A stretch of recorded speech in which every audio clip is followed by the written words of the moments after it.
नमस्कारम बंधुओं। आज भगवान भोलेनाथ का दिन है, तो आइए आज थोड़ी सी मंत्रोच्चार करते हैं भगवान भोलेनाथ के लिए, और उसके बाद मैं फिर भैया जी आवाज में अपनी बात रखूँगा। कर चरण कृतं वा कायजं कर्मजं वा श्रवणनयनजं वा मानसं वा पराधम् विहितमविहितं वा सर्वमेतत्क्षमस्व। जय जय करुणाब्दे श्री महादेव शंभो। जय जय करुणाब्दे श्री महादेव शंभो। कर्पूरगौरं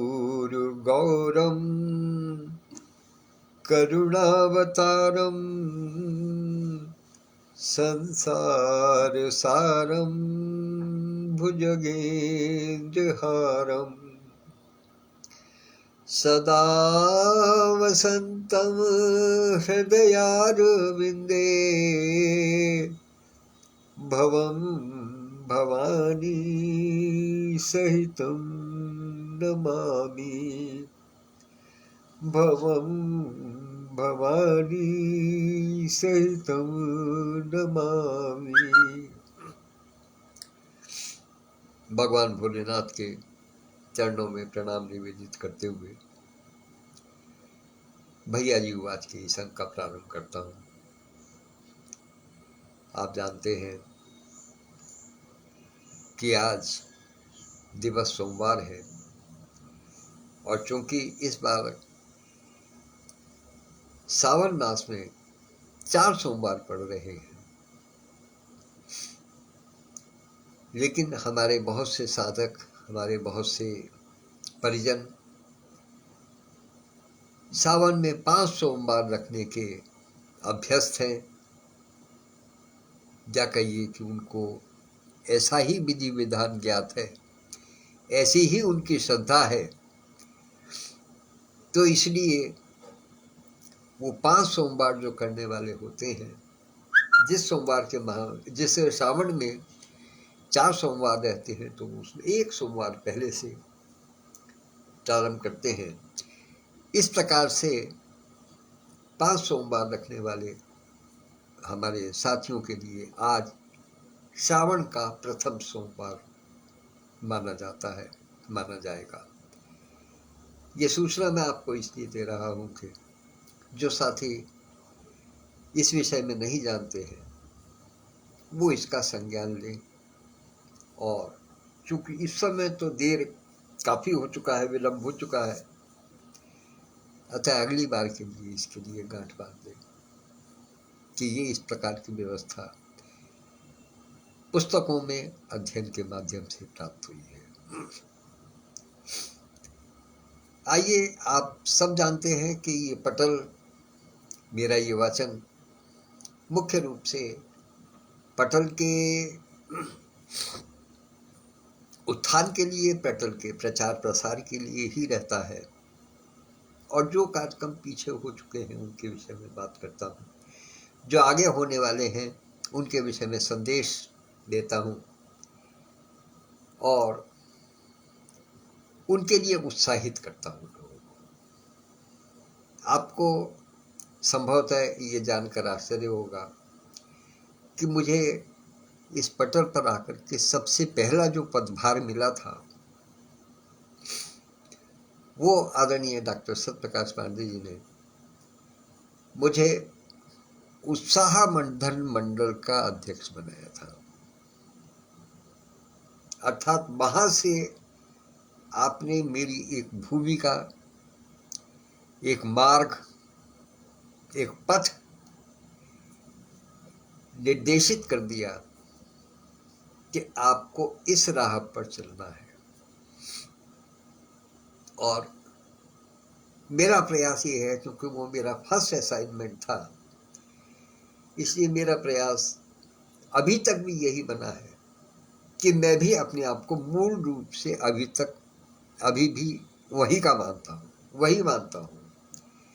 इसके अतिरिक्त इन्होंने जो भी कुछ दिया मैंने हृदय से स्वीकार किया, वो हृदय में रखा है, सुरक्षित है, सम्मान के साथ है।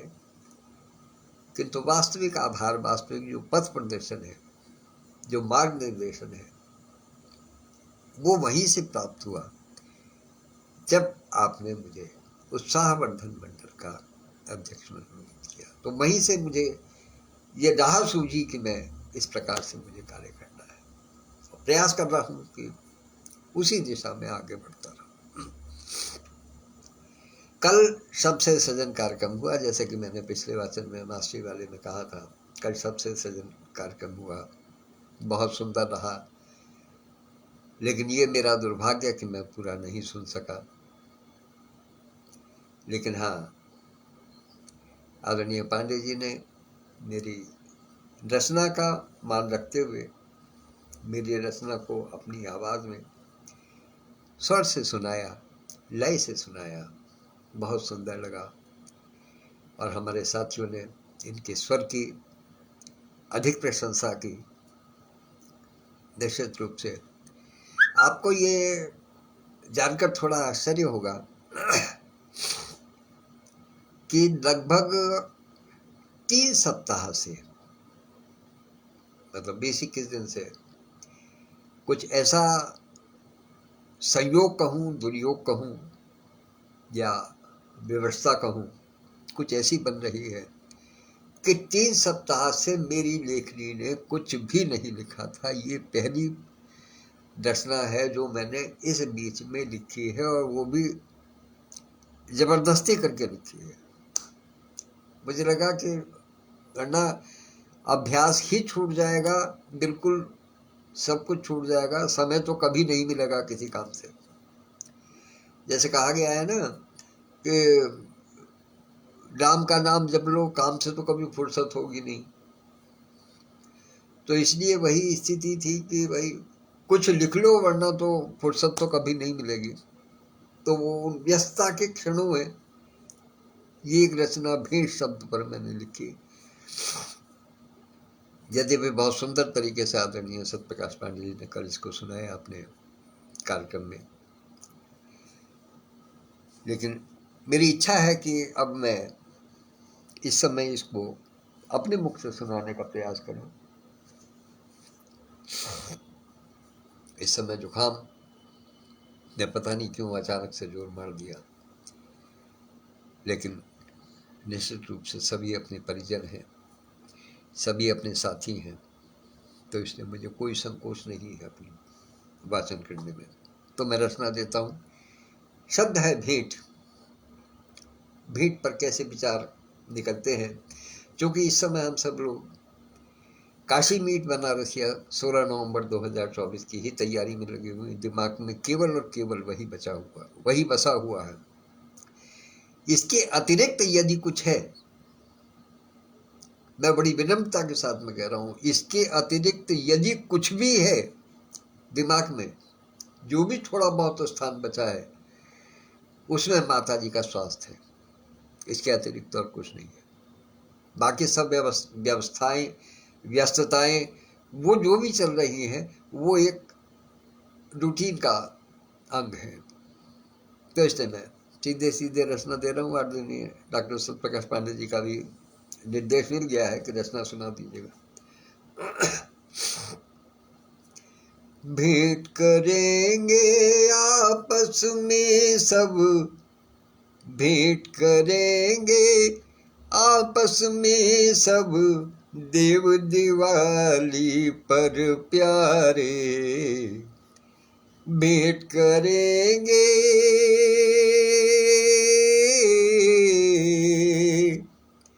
भेंट करेंगे आपस में सब, देव दिवाली पर प्यारे, याद समेटे महामना की काशी आनंदम द्वारे, याद समेटे महामना की, काशी आनंदम द्वारे।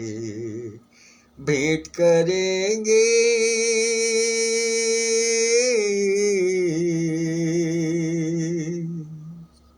अपन देखेगा कि डॉक्टर सत्या ने जीवन में ऐसा मंच सजाया है। डॉक्टर सत्या ने जीवन में ऐसा मंच सजाया है, जिस पर सब भाषा भाषी ने मिल यह दृश्य बनाया है। कल्पना है मेरी उस समय की कि डॉक्टर सत्या ने जीवन में ऐसा मंच सजाया है, जिस पे सब भाषा भाषी ने मिल यह दृश्य दिखाया है। भेंट द्वारिका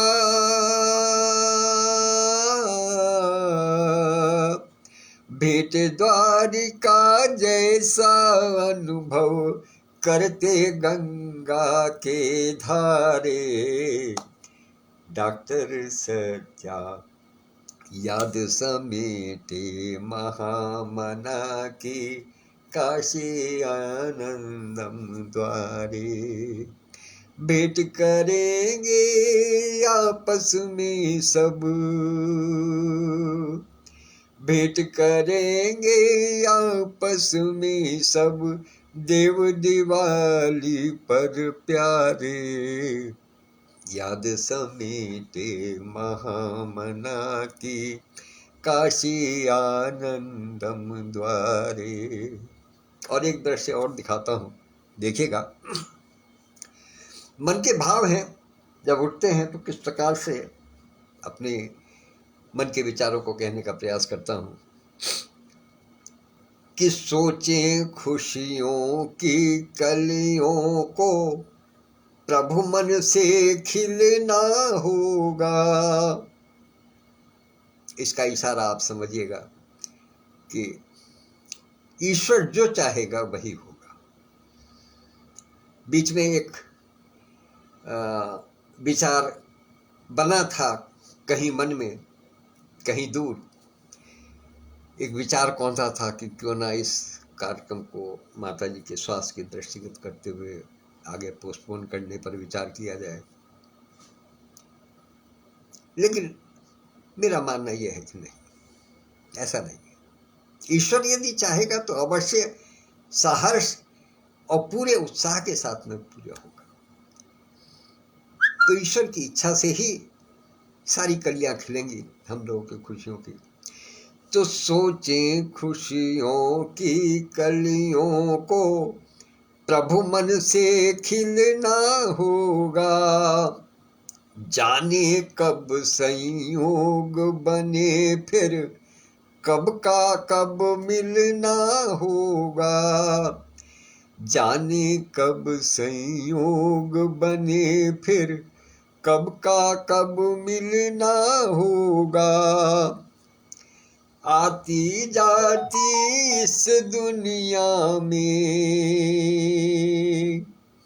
कहते हैं दुनिया तो आने जानी, कि आती जाती इस दुनिया में, किसका कौन ठिकाना रे।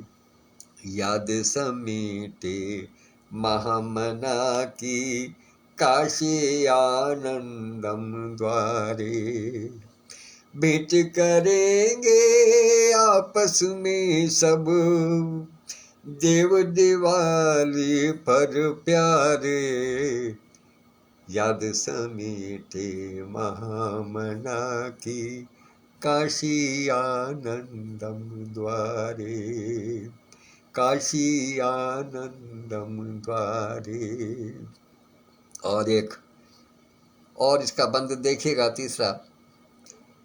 एक शब्द भेंट जो संज्ञा और क्रिया के लिए आती है, उसका मैंने प्रयोग करने का प्रयास किया है एक ही चरण में। किस समय भेंट के क्रिया, समय भेंट के भेंट भला हम क्या उनको दे सकते हैं। पहला भेंट क्रिया और दूसरी भेंट संज्ञा। कि समय भेंट के भेंट भला हम क्या उनको दे सकते हैं, जिनके शब्दामृत पाने को पल पल कर्ण तरसते हैं। हम सब जानते हैं एक दूसरे का वाचन सुनने के लिए, एक दूसरे की प्रस्तुति को देखने के लिए, लाइव को देखने के लिए समय की प्रतीक्षा करते हैं। बार बार मोबाइल खोल कर देखते हैं कि अभी आई कि नहीं आई, अभी आई कि नहीं आई। और नहीं आए तो कई बार ये 5-10 मिनट का कहीं इधर उधर विलम्ब हो जाता है तो फोन करके पूछते हैं कि क्या बात आज नहीं है। तो ऐसे साथी वहां एकत्रित होंगे, तब उसके लिए, उस बात के लिए कहा है। ऐसे अमूल्य साथियों को उनकी भेंट पर भला क्या भेंट दी जा सकती है। किस समय भेंट के भेंट भला हम क्या उनको दे सकते हैं, जिनके शब्दामृत पाने को पल पल कर्ण तरसते हैं।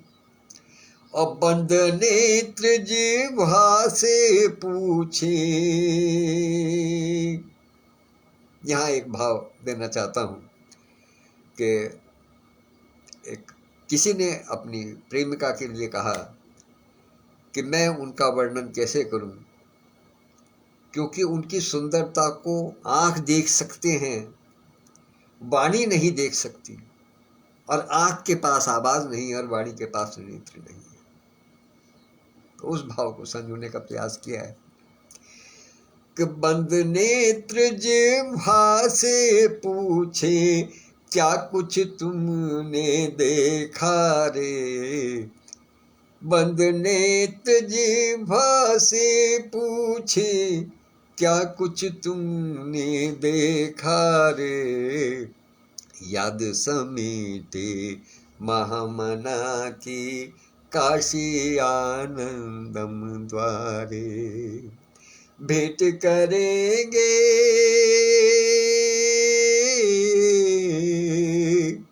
भेंट करेंगे आपस में सब देव दिवाली पर प्यारे। याद समेटे महामना की काशी आनंदम द्वारे। और अंतिम बंद फिर वही एक ऊहापोह की स्थिति, उसमें अंतिम बंद और लिखने का प्रयास किया है।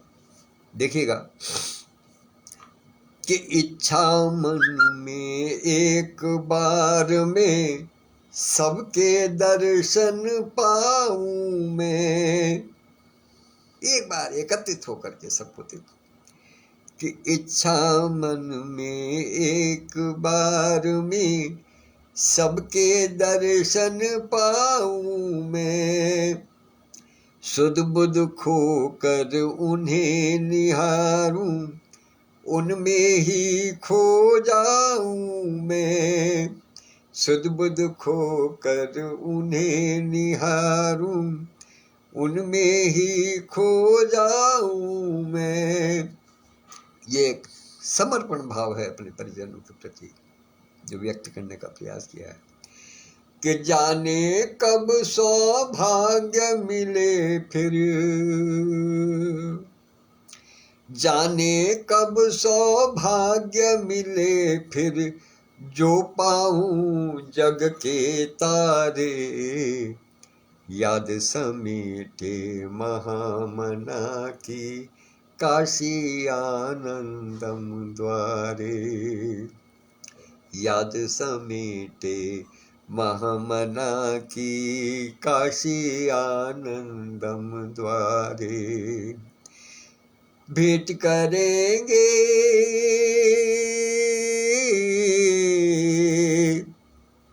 भेंट करेंगे आपस में सब,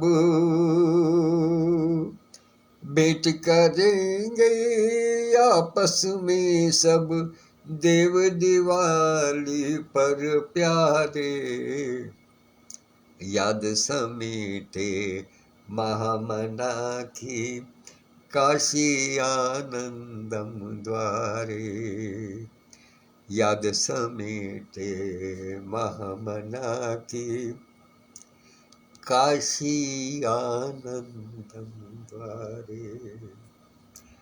तो मित्रों, ये तो रचना थी कल की, जिसके लिए मेरा मन था कि मैं आपको सुनाऊं,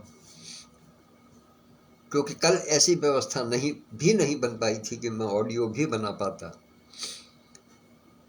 इसलिए आज सीधे सीधे लाइव में आकर के इस रचना को सुनाया। आपका आशीर्वाद मुझे प्राप्त हुआ, बहुत अच्छा लगा। तो आइए अब बात करते हैं कि व्यवस्थाएं सारी बन रही हैं, माता जी के स्वास्थ्य का ध्यान रखा जा रहा है। माता जी की एक जो वैज्ञानिक रूप से जो रिपोर्ट में जो कमी आई थी सोडियम की, तो मुझे आज प्रातः पता चला कि वो दूर हो गई है, लेकिन अभी कुछ थोड़ी कमी बाकी है, थोड़ी अभी दवा और चलनी है, अभी ड्रिप और लगेगी। तो मैं समझता हूँ निश्चित रूप से बहुत शीघ्र माता जी स्वस्थ होंगे और हम सबका ध्यान एक बार फिर से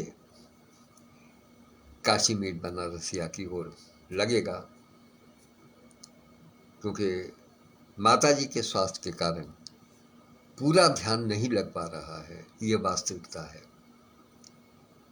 हम कितना भी एकाग्रचित होने का प्रयास करें अपने कार्यक्रम के लिए, किंतु माता जी का ध्यान आते ही तुरंत सब मामला विचलित हो जाता है, हृदय विचलित हो जाता है।